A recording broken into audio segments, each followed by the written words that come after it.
E eu quero contar uma história para vocês que é um pouco a história da minha vida, mas com certeza a história da sua vida também em algum momento da tua existência. Valeu, mano, obrigado. Cara, primeiro, ontem, eu fui trocar a lâmpada da minha cozinha em cima de uma cadeira e eu caí. Mas eu caí bonito, cara. Eu tô com a minha perna toda roxa e a Aurora ficou na cadeirinha olhando assim, ó. E eu todo, todo quebrado, e a Aurora olhando na cadeirinha olhando. Então eu tô todo duro aqui, cara. Mas a minha vida, durante toda a fase da minha adolescência, quando eu comecei a raciocinar, quando eu comecei a desejar coisas, eu já comecei a traçar planos para mim e falava, quando eu conseguir tal coisa, eu vou ser feliz. Eu vou estar bem. Quando eu conseguir tal objetivo na minha vida, aí sim eu vou poder me dedicar, aí sim eu vou poder descansar. Quando eu começar a namorar, aí sim eu não vou mais ter problemas de solteirice, ou de desânimo, ou qualquer outra coisa. Não, mas quando... E aí eu comecei a namorar e vi que não era tudo isso. Eu falei, não, mas quando eu me casar, vai dar certo. Aí eu terminei o noivado. Aí eu conheci a Fran. Eu falei, não, mas quando eu namorar com a Fran, aí vai dar tudo certo. Porque a Fran é linda, porque a Fran é perfeita, ela é maravilhosa. E aí comecei a namorar com a Fran. Me deu uma melhorada, confesso. Mas não ficou perfeito.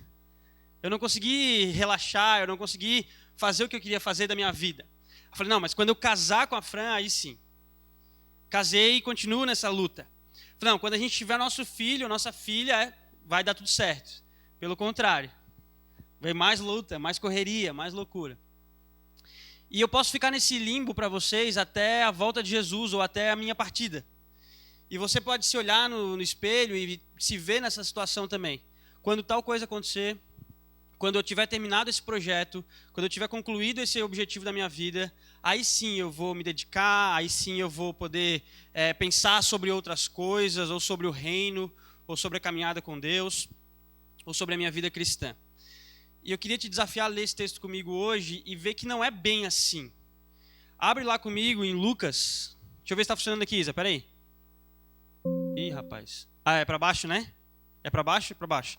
Lucas capítulo 10, versículo 38, a gente vai falar sobre duas mulheres e nós vamos aprender com elas.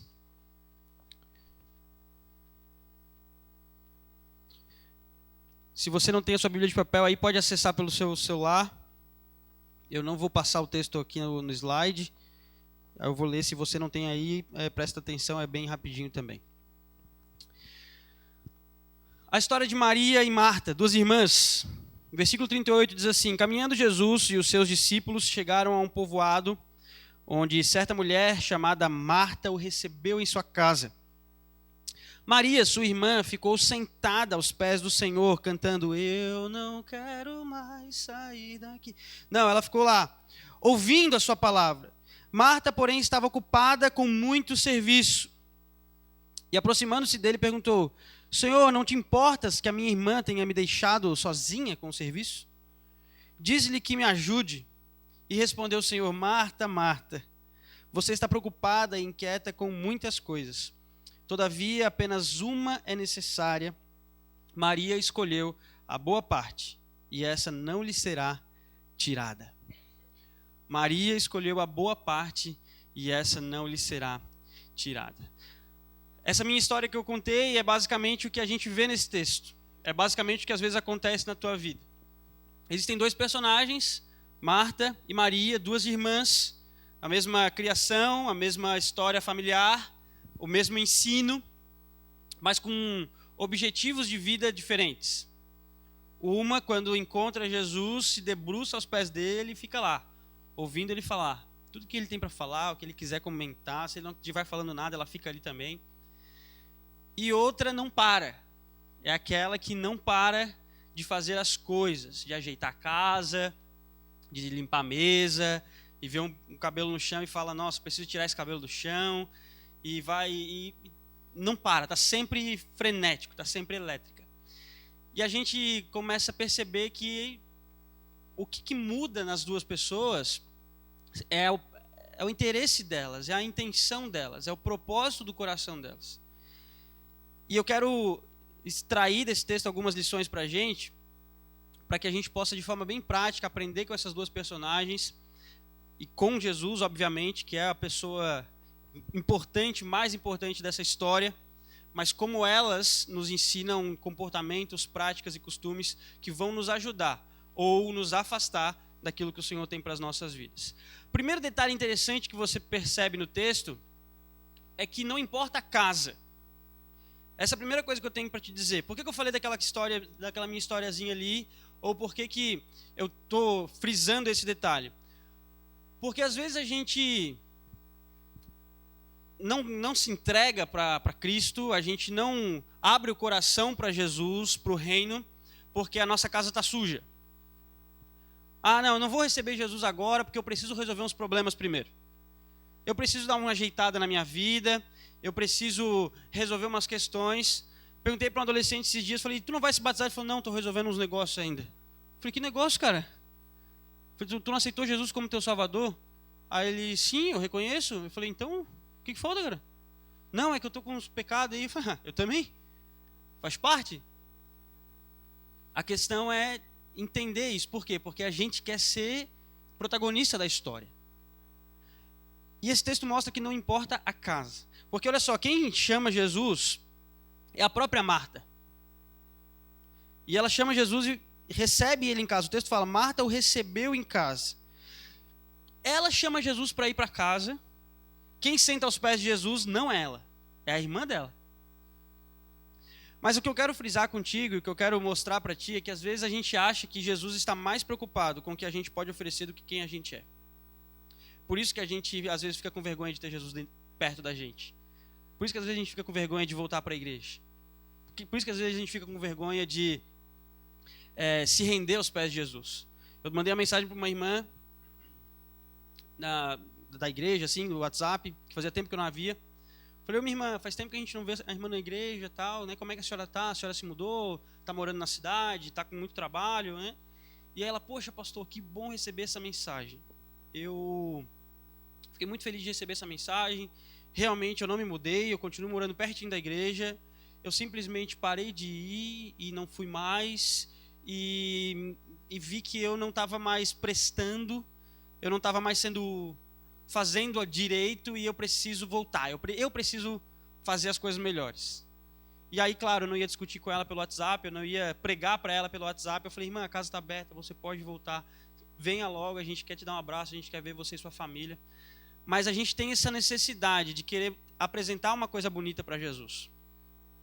A Mel estava falando comigo esses dias sobre o trabalho da faculdade dela, que o professor pediu para fazer um trabalho em papel almaço. É esse o nome? Papel almaço? Aquele papel pautado, né? Escrito a caneta. E aí eu fiquei pensando, poxa, tantas formas de apresentar um trabalho bonito hoje em dia.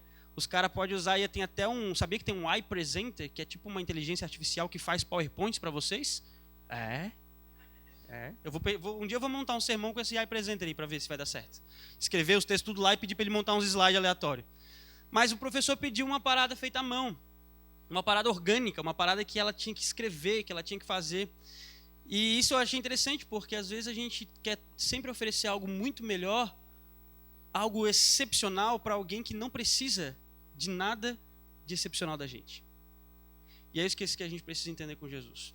Jesus, ele não está preocupado com o que você pode oferecer para ele. Ele está preocupado com quem a gente é. Se a gente é alguém que se importa e se senta aos pés dele, ou se a gente é alguém que, peraí Jesus, deixa eu só fazer um café. Aí a gente pode conversar. Aí traz o café, peraí Jesus, deixa eu só passar um paninho na mesa, porque eu lavei a louça, fiz o café e sujei a louça lá na pia, deixa eu lá limpar rapidinho. E aí Jesus está ali na sala, Jesus está ali e a pessoa nunca dá atenção. Não sei se você sabe, mas não há nada que eu e você possamos fazer para que Jesus nos ame mais. Muito menos arrumar casa. Isso não é uma mensagem para deixar você numa pessoa relaxada, transformar você numa pessoa relaxada. Então quer saber? O pastor falou que eu não preciso mais limpar minha casa. Dane-se. Bom, aí é sua vida contigo mesmo, mas aqui eu estou falando de coração. O texto está trazendo esse ensino para o nosso coração e para a nossa relação com Cristo. O que esse texto mostra é que a gente... Seria uma bênção, né, Tiago? Não precisar mais lavar a louça. Né? Hoje eu tive que lavar o banheiro. Enfim, agora o banheiro do meu coração. Às vezes eu gasto mais tempo querendo apresentar coisas boas para Jesus e não gastando tempo com Jesus, ouvindo a voz dele. Às vezes eu gasto tempo estudando um texto bíblico para ter um sermão excelente e não gasto tempo orando e ouvindo a voz de Cristo. E provavelmente você deve ter momentos assim como eu tenho também. É isso que o texto nos convida a refletir. Jesus fala em Mateus capítulo 11, no versículo 28, ele fala, olha, venham a mim, todos que estão cansados e sobrecarregados, e eu lhes darei descanso. Você já passou por momentos de estresse, de caos, até postei no meu Instagram hoje sobre isso. Quem consegue descansar em meio ao caos? Minha filha consegue. A gente estressado hoje o dia inteiro. Parece que no final de semana a Aurora vira uma chave que ela não quer dormir, ela não quer seguir nada da rotina dela, ela quer só estragar o nosso final de semana. E aí ela chora, ela pula, ela mexe na flor, aí hoje ela resolveu mexer numa mesa que ela nunca tinha visto aquela mesa na casa, e agora ela quer pegar aquilo tudo e derrubar no chão, enfim, uma loucura. E é um caos, é uma correria. E a gente não consegue descansar, mas ela consegue. E esse texto, eu lembrei desse texto justamente, já estava no sermão, mas eu lembrei disso hoje, porque em meio ao caos ela está lá. Aí eu peguei ela e falei, vou dar uma relaxada. A Fran precisa relaxar também. Taquei ela num carrinho e fui dar uma volta na rua. Falei, vou lá na padaria. Qual? A última, lá da rua São Pedro, lá no final. Fui andando com ela no asfalto, se intrepidando para ver se ela dava uma relaxada. Só cansei, né? Porque ela ficou de boa, relaxando lá, e eu cansei as pernas. Mas aqui o propósito e o descanso não vem do nosso esforço. E a gente corre o risco de cada vez se esforçar mais para descansar ou para usufruir de um descanso que a gente não vai conseguir ter. Você já passou por isso? Não, eu vou fazer isso aqui que eu vou conseguir descansar. E não vai, porque o descanso quem dá é Cristo. Quando a gente está sobrecarregado, quando a gente está estafado, quando a gente está esgotado, a gente precisa ir para alguém que vai nos trazer descanso. E é isso que esse texto fala. Eu lhes darei descanso. Eu não lhes darei 5 passos para alcançar o descanso. Eu não lhes darei 5 técnicas de como descansar. Eu não lhes darei um exercício para que você descanse. Eu lhes darei descanso. Eu lhes darei descanso. Outro texto. 1 Coríntios 6:11, para provar para você que não há nada que você faça para que Ele te ame mais. Vocês foram lavados, vocês foram santificados, vocês foram justificados no nome do Senhor Jesus Cristo e no Espírito do nosso Deus. Vocês não fizeram nada, Ele fez por vocês. E aqui eu não estou falando de teologia, arminiano e calvinismo, não. Eu estou falando de Cristo ser o nosso descanso e ser Ele quem morreu na cruz por nós, ser Ele quem deu a vida por nós, ser Ele quem nos dá o descanso. E não há nada que eu faça, por mais tinindo que a minha casa esteja, não há nada que eu faça para que Ele me ame mais ou para que Ele me ame menos. Por isso a primeira coisa que eu quero que você reflita é, não importa a casa, convide Jesus para estar. Não importa a casa, convide Jesus para estar. Quando às vezes eu vou convidar pessoas para ir lá em casa, eu pergunto para a Fran. Falei, amor, como é que está a nossa casa aí? Dá para chamar alguém? Ela fala, não dá. Aí eu não chamo. Mas com Jesus não é assim. Não importa se tua casa está bagunçada, se tua casa está suja, se tua casa está revirada, se tua vida está uma desgraça. Convida Ele, cara. Convida Ele. Marta percebeu isso e convidou Jesus para casa. Mas a segunda coisa ela não fez direito. E eu quero contigo estudar o exemplo de Marta agora, que teve uma visão errada do que é o princípio, do que é a vida cristã, do que é a vida com Deus. Ela se ocupava com muito serviço. Esse é o exemplo que eu não quero que você siga, é o exemplo que eu não quero seguir. Mas é o exemplo que na nossa vida a gente passa diariamente por situações assim. Não, agora não dá, mas quando eu terminar o meu mestrado, aí eu consigo. Não vai. Agora não dá, mas quando eu terminar o doutorado, aí eu consigo. Não vai. Agora não dá, mas quando eu terminar aquele negócio na minha vida, aí vai dar. Não vai, porque vai ter outra coisa, A gente é assim. Você já deve ter lido ou ouvido falar no livro do O Peregrino, que é uma jornada do peregrino, né, em busca de respostas e da vida eterna, da salvação eterna. E ele, olhando sempre quando ele começa a caminhar a jornada dele, você acha que ele está pensando, né? Pô, quando chegar lá na eternidade, ele vai usufruir de tudo aquilo que Deus prometeu para ele. Mas no final do livro, no decorrer do livro, você percebe que durante toda a jornada do peregrino, Deus se faz presente. Quando ele precisa descansar, quando ele precisa vencer uma dificuldade, quando ele precisa resistir a uma tentação. Porque é na caminhada, é no dia a dia. E a gente se ocupa, a gente está sempre correndo atrás de muitas coisas. E elas não são as mais importantes. Por isso eu quero te desafiar e fazer você pensar que sobre tua conduta de vida, sobre teus propósitos de vida, sobre teus princípios de vida. Não estou falando que você deva largar o seu emprego, não estou falando que você deva terminar o seu relacionamento, não estou falando que você deva começar um relacionamento, eu estou falando que você reflita sobre a prioridade principal da sua vida. Sobre quem deve ser o centro da tua vida. Toda vez na história dos homens de Deus que alguém tentou dar o seu jeito, só arrumou mais problemas. Marta, o exemplo errado de Marta é porque ela tentou dar um jeito na casa. Convida Jesus para entrar na casa, Jesus chega na casa e o que tu faz? Jesus, relaxa aí, senta aí que eu vou dar uma geral. Ué, mas tu não me convidou para isso? Não, deixa eu arrumar primeiro. Vamos passar pela Bíblia rapidão. Adão e Eva pecaram. Aí foram dar um jeito. Qual foi o jeito que eles deram?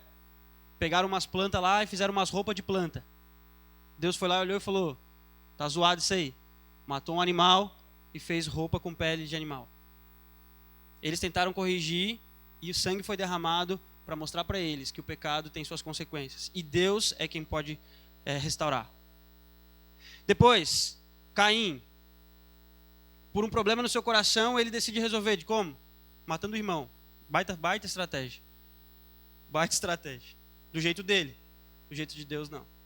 Abraão. Deus lhe deu uma promessa. Ansioso, impaciente, ou obediente até demais, obedeceu até a Sara, quando ela estava ansiosa e agoniada. E aí o que ele fez? Teve um filho fora do casamento. Ele tentou dar um jeito. O que ele deu? Deu um jeito na maior guerra da história da humanidade entre duas nações. O povo de Israel e os árabes. Baita jeito. Jacó. Deus falou que ele ia ser o primogênito, ungido, ia receber a bênção de Deus. Mas ele era o irmão mais novo. Ah, tá vendo? Eu não estou entendendo essas histórias. Mano, vai ler a Bíblia, não dá tempo para explicar todas as histórias. Mas está tudo lá. Aí Jacó o que faz? Engana o pai dele. Pai, me dá a bênção aí do primogênito. O pai já era velho, cego. Ele se fingiu do irmão, roubou a bênção do irmão mais velho. Arrumou uma treta com a família. Teve que brigar com Deus lá e saiu mancando ainda. Tentou dar o jeito dele, deu errado. Saul, um rei apavorado, um rei que temia mais ao povo do que o próprio Deus. Com medo de perder a moral dele com o povo, decide cumprir um papel que não era dele, era de um sacerdote. Faz um sacrifício no lugar de Samuel. Samuel fica boladão com ele e fala: rapaz, o que tu fez? Ele falou: o povo estava começando a se dissipar, eu fiquei com medo de eles se rebelarem e ofereci logo o sacrifício para Deus. E Samuel falou: por causa disso você vai ser destituído do teu trono. Você não será mais o rei de Israel. Tentou dar um jeito, só fez cagada. Aqui eu posso falar cagada, na IBB não posso, no culto de domingo. Saudade de falar cagada. Cagada! Mas é no canal da Jump também. Da igreja. Davi comete um erro. Né? Comete um adultério. O pastor Giovanni pregou sobre isso no culto de ensino nessa semana. E o que ele faz? Pô, Senhor, me perdoa. Procura o profeta, fala: olha, pequei, vacilei, me envolvi com aquela mulher. Não, ele resolve dar um jeito. Como? Matando o marido da mulher. Baita jeito. Deu tudo errado. Deus pesou a mão sobre ele, sobre a família dele. E por causa dessa atitude, o sangue nunca mais se afastou da família dele. Os filhos dele se mataram, se degladiaram. Um matou o outro, um estuprou o outro. Loucuragem. Vai ler a Bíblia lá que tu vai saber. Jovem rico. Vamos para o Novo Testamento. Foi dar um jeito na vida dele. Mestre, o que eu preciso fazer? Jesus fala, olha, você precisa fazer isso, isso e isso. Não, isso tudo eu já faço. Jesus fala, então falta só uma coisa. Teu coração. Ele falou, não, daí deixa que eu resolvo do meu jeito. Sai fora. Beleza? Aí vai eu e você e pensa diferente. Fala, não, eu vou conseguir. Esses caras da Bíblia não deram certo, mas eu vou conseguir. Eu vou conseguir dar um jeito. Deixa comigo que eu vou conseguir. A gente não vai conseguir, galera. A gente não vai conseguir. A gente não vai conseguir deixar a casa no estado que Jesus merece. A gente nunca vai conseguir deixar a nossa vida no estado que Jesus merece. Então lembra disso.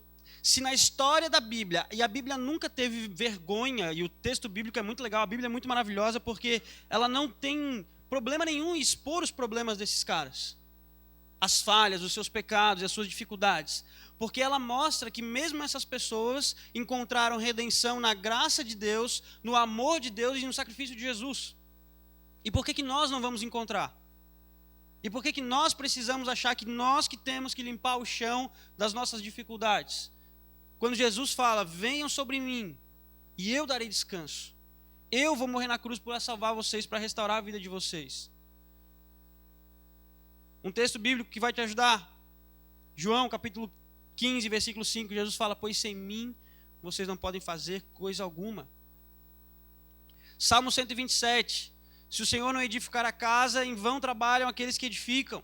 Você vai construir, construir, construir, e se Deus não estiver contigo, já era. Gastou teu tempo. Se o Senhor não vigiar a cidade, em vão vigiam as sentinelas. O texto continua. Não adianta você montar guarda lá no exército, Deus não estiver contigo, velho. Não adianta. Esse é o exemplo negativo da visão errada de Marta. Esse foi o primeiro erro, uma visão errada. O segundo erro de Marta foi a inveja do outro. Porque não basta ter uma visão errada da parada, ainda tem que ter inveja do outro. O texto mostra que ela fala para Deus, olha, não te importa, fala para Jesus, né, tô aqui na correria, na função, organizando a casa e tudo mais, será que tu não se incomoda aí, ou não dá para tu mandar essa preguiçosa vir me dar uma mão? Será que não dá para tu mandar ela vir me ajudar? E isso aqui é muito legal porque é muito claro o que eu quero falar, né? É muito óbvio o que eu quero falar, mas eu preciso falar. Muitas vezes a gente julga os outros por estarem fazendo o que é certo, enquanto a gente não tem coragem de fazer. Muitas vezes a gente julga os outros por estarem fazendo o que é certo, enquanto a gente não tem coragem de fazer. Às vezes a gente tem um comportamento de juiz, às vezes a gente tem um comportamento de isentão, e eu não estou falando de política, estou falando de reino de Deus, pelo amor de Deus. Às vezes a gente tem um comportamento de inveja, porque o outro decidiu sentar aos pés de Jesus. E a gente fala, tá bom, tanta coisa para fazer e o bicho agora vai ficar aí, jejuando e orando. A gente costuma criar algumas coisas que vão machucar e vão prejudicar a nossa caminhada. Por isso eu quero te dizer, cara, por favor, não seja essa pessoa que só fala mal de quem está fazendo alguma coisa. Não seja. Não seja essa pessoa que só fala mal de quem está sentado aos pés de Jesus. Taveira, mas porque uma vez aconteceu uma coisa e essa pessoa fez isso e aquilo agora travou aqui na minha garganta e não passa. Que bacana, imagina se Jesus pensasse isso de mim e de você. Toda vez que a gente o feriu e que se distanciou dele por causa das nossas falhas e pecados. Ainda bem que Jesus não é igual a você, igual eu. Mas ele ensinou a gente a orar e aprender a perdoar da mesma forma que ele nos perdoa. Então eu quero te desafiar realmente assim, a ser uma pessoa que não vai atrapalhar as outras que estão na presença de Jesus. Não seja essa pessoa. Não seja essa pessoa que só vai servir quando tudo estiver bom. Não, eu só vou servir, só vou sentar na presença de Jesus quando a casa estiver limpa. Sabe? Não, eu só vou participar do louvor quando tiver fone de ouvido para todo mundo. O pessoal da banda aí que não vê a hora de botar fone de ouvido. Cara, Pode ser que nunca tenha fone de ouvido. E aí, você vai ficar esperando o fone de ouvido descer do céu? Ah, não, eu só vou participar da Jump quando a gente for, sei lá, velho. Tô sem exemplo bom. Mas vocês entenderam o que eu quis dizer. Não faça isso. Eu só vou ler a Bíblia quando eu terminar de ler o... Como é que é o nome lá, Mel? Daquela caixa de bombom lá que tu tem? Esse negócio aí mesmo. O negócio de direito lá que é... Tá louco. É coloridinho, parece uma caixa de bombom da garoto. Esse dia eu falei, me dá um bombom, Mel. Ela abriu um código penal. Eu falei, não, pode fechar, por favor. Não dá, cara. E não dá também pra gente ficar julgando quem tá fazendo da melhor maneira que pode aquilo que quer fazer para o Senhor. Não julgue as Marias que sentam aos pés de Jesus e ficam ouvindo a sua voz, enquanto você está achando que por estar limpando a casa, você está fazendo algo melhor. Não faça isso. Por favor. É o exercício que eu faço comigo mesmo todos os dias também. Não faça isso. Vamos para a postura de Maria agora. A Maria, ela tem uma visão certa da situação, do que está acontecendo ali. Jesus está presente. E cara, quando Jesus está presente, nada mais importa. Se eu fosse pastor pentecostal dessas igrejas meio louco, eu ia falar, repita para o seu irmão, nada mais importa. Eu queria ser um cara mais desse, não, mas não sou.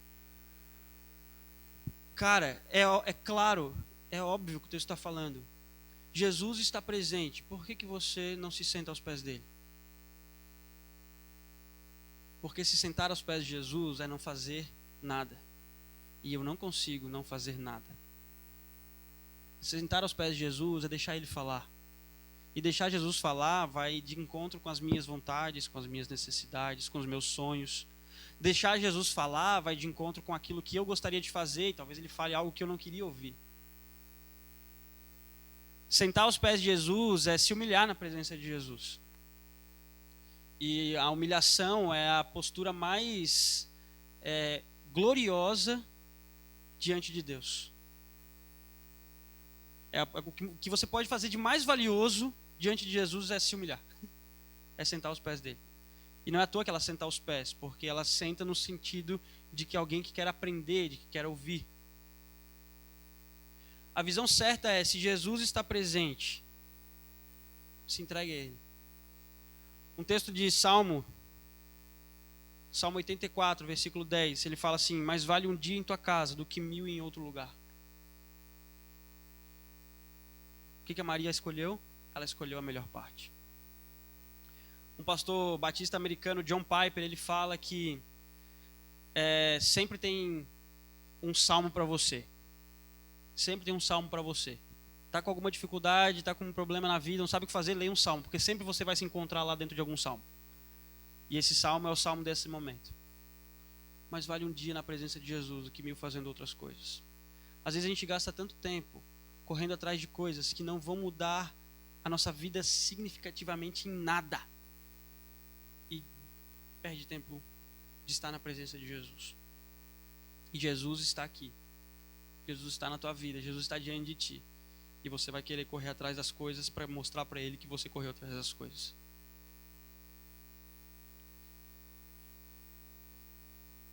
Você nem sempre será capaz de controlar tudo, mas sempre será capaz de se render a Deus. Essa frase do pastor Craig Groeschel. Pastor que eu ouço muito, ele fala muito sobre liderança, tá? Até ficou falando as frasezinhas lá com o Guilherme lá.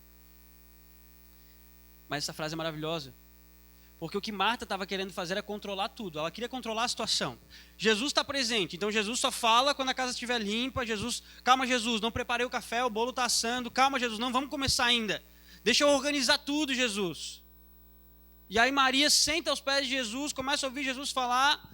E aí a Marta vê aquilo e fala, Jesus, como assim? Eu estou perdendo. Não dá para esperar, não dá para mandar ela vir me ajudar. A gente termina mais rápido e pode ter um tempo contigo. Ela queria controlar toda a situação. E cara, a gente nunca vai conseguir controlar todas as situações da nossa vida. Você não vai conseguir controlar suas dificuldades, teus medos, tuas lutas. Mas a única coisa que você é capaz de fazer é se render. Maria olha para casa e fala, tá uma bagunça. Olha para Jesus e fala, Jesus está aqui. eu vou me render. Eu vou sentar aos pés de Jesus. Lembrei de Harry Potter agora. Eles quebram a casa inteira lá, nem sei qual filme que é. E aí depois o Dumbledore, depois que eles resolvem todo o problema, todo o diálogo, toda a discussão, o Dumbledore vem com a varinha. É o 6, o Rafa lá, o nerd, falou. Aí ele vem com a varinha, que eles estão procurando aquele professor, né? O professor lá que é um professor se finge de sofá, lembraram? Beleza. E aí a casa toda, aí o Dumbledore vem com a varinha, faz assim com a varinha, e a casa vai se ajeitando e vai ficando tudo linda. Eu imagino Jesus falando assim, cara, deixa isso aí, depois eu resolvo. Se você se sentar aos meus pés, a sua vida será minha. E aí, no tempo certo, eu vou cuidar de tudo. No tempo certo, eu vou ajeitar tudo. E a outra postura de Maria que o texto nos mostra é sobre a melhor coisa. O que é a melhor coisa para ti? O que é a melhor coisa para mim? Eu e a Fran, a gente está lidando agora com um problema sério na nossa vida. Para quem ainda não sabe, né? Pode acompanhar lá no Instagram dela. A gente está fazendo todo um tratamento preventivo para que ela não tenha o mesmo câncer que as irmãs dela tiveram. E uma delas, inclusive, já faleceu. Então a gente vai ter que fazer cirurgias e tudo mais. E enfim, um monte de coisa, uma correria, uma loucura assim. E aí envolve grana, envolve recuperação, envolve médicos, um monte de loucura.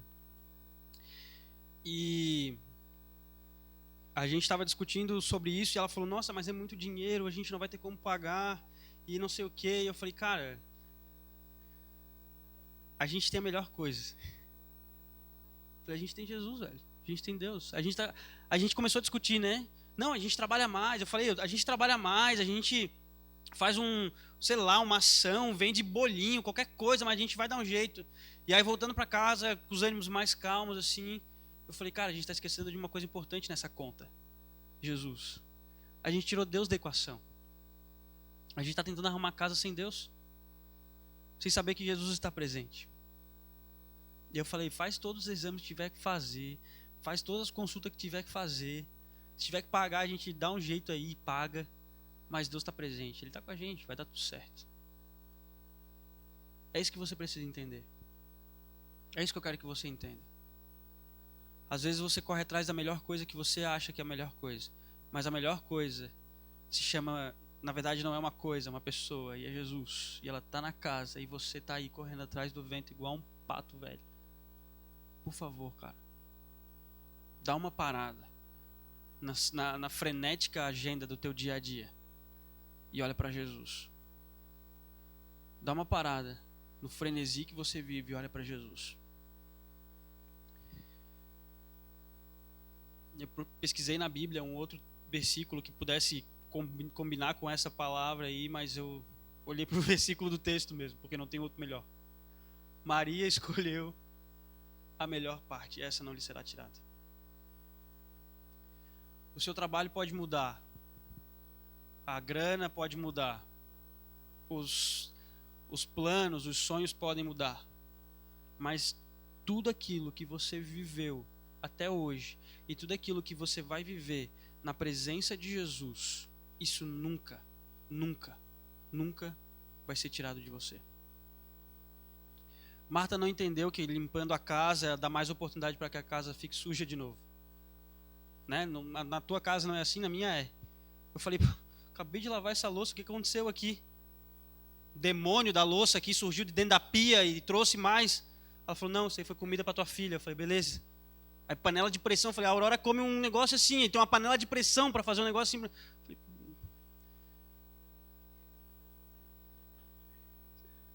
agora, só para vocês entenderem a ideia. Ver a minha filhinha abrindo a boca e comendo, isso nunca vai ser tirado de mim. Comida a gente vai ter que fazer de novo. Agora, ver ela comendo e sorrindo e batendo palminha, isso nunca vai ser tirado. Nada da tua vida vale mais do que o tempo que você tem com Jesus. Nada.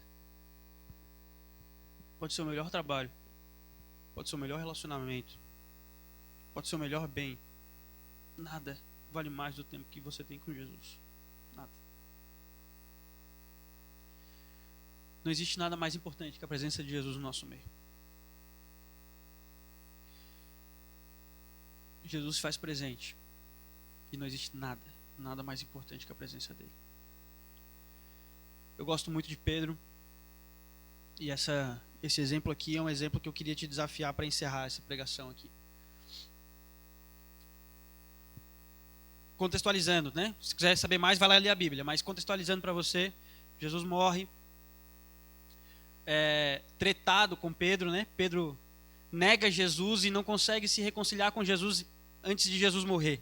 Ele fala que não conhece Jesus antes que o galo cante 3 vezes. Jesus dali então não tem mais tempo com os discípulos, não consegue mais conversar com Pedro.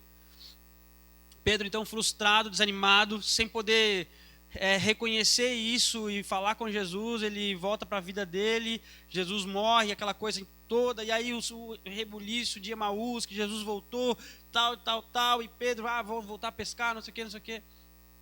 João capítulo 21, Pedro volta a pescar com os discípulos. Ficam lá pescando, e foi assim que Jesus chamou Pedro na primeira vez, né? Primeira pesca maravilhosa, são 2 pescas maravilhosas que Pedro vivencia.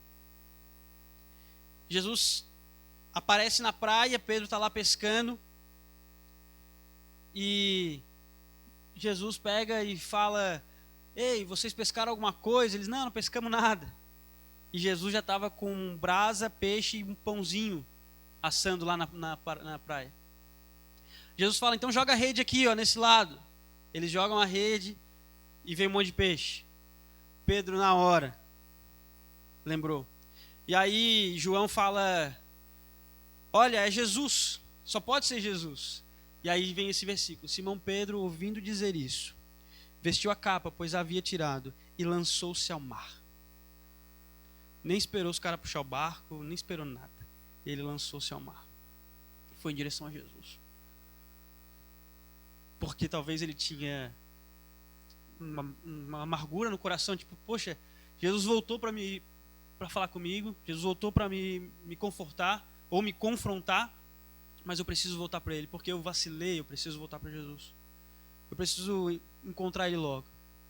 E aí vem aquele diálogo maravilhoso que todos vocês conhecem, que Jesus confronta Pedro de fato, e conforta Pedro de fato na mesma fala. Pedro, você me ama? Pedro fala: sim, Senhor, sabes que eu te amo. Jesus fala: então cuida das minhas ovelhas. Pedro, você me ama? Sim, Senhor, tu sabe que eu te amo. Então conforta as minhas ovelhas. E aí Jesus fala de novo: Pedro, você me ama? A feição de Pedro muda, Pedro se entristece porque Jesus ter perguntado pela 3ª vez. E Pedro fala: sim, Senhor, tu sabes de todas as coisas, tu sabes que eu te amo. No original, longe de mim me tornar um especialista em hebraico e ficar falando de hebraico para vocês, mas o amor ali que Jesus confronta Pedro, tem 2 expressões ali: ágape e filéu. Ágape é aquele amor incondicional, e filéu é o amor fraternal, um amor que a gente sente por um amigo, um amor mais falho, um amor que vacila. O ágape é um amor que não vacila. E Jesus sempre pergunta: Pedro, você me ágape? Pedro responde: Jesus, eu te ágape. 2 vezes. E aí Jesus pergunta de novo: Pedro, você me ágape? E Pedro responde: Jesus, eu te filéu. O Senhor sabe que eu não consigo te amar como o Senhor me ama. O Senhor sabe que eu sou limitado. Mas me dá a oportunidade. Aí eu estou parafraseando já agora. Pedro não fala isso. Mas é que eu estou vendo muito The Chosen. Aí eu fico imaginando os diálogos. Mas me dá a oportunidade de sentar aos teus pés e ouvir o Senhor falar. Eu não quero ter que resolver do meu jeito. Eu não consigo resolver do meu jeito. Para a gente concluir, Jesus não quer jovens perfeitos. Ele aperfeiçoa a gente dia a dia. Jesus não precisa, de fato, Jesus não precisa de uma casa arrumada. Ele é a casa arrumada. Segunda coisa, aprenda com Maria a sentar-se aos pés de Jesus. Gasta mais um tempinho com Jesus. Terceira coisa, aprenda com Marta que seu trabalho não vale mais que a presença de Jesus. Eu falo trabalho em todas as áreas. Um relacionamento, seu casamento, sua vida profissional, nada vale mais do que um tempo com Jesus. Nada vale mais.